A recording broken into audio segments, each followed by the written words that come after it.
Russia is accusing Ukrainian sailors of illegally crossing Russian waters and ignoring warnings from border guards, and sentenced them to 2 months of detention. The sentence has angered Ukrainian President Petro Poroshenko, who, along with a growing number of European leaders, is calling for additional Western sanctions on Russia.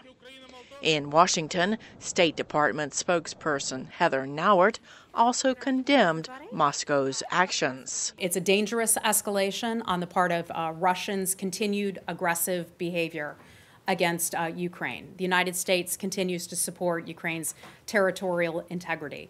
The Secretary and the President both have a very strong relationship with the government in Ukraine, President Poroshenko in particular. Nauert said Secretary of State Mike Pompeo is heading to Brussels next week for NATO meetings, and that Ukraine will likely be a big topic of conversation. She called on Europe to do more to assist Kiev. A number of foreign policy experts also blamed Russia for the escalating tensions. We know that Russia is at fault here.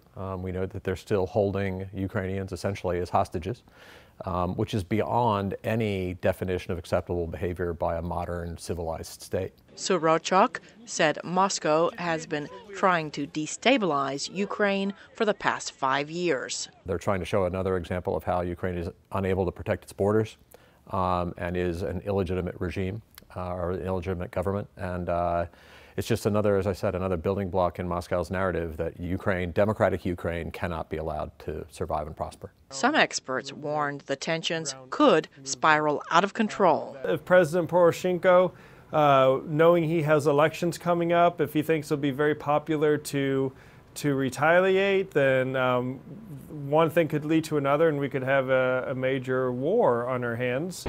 Coffey said in the current situation, everyone needs to remember it was Russia that invaded Ukraine in 2014, and it is Russia that occupies Crimea. He called for a strong response from President Donald Trump. Cindy Saine, VOA News, the State Department.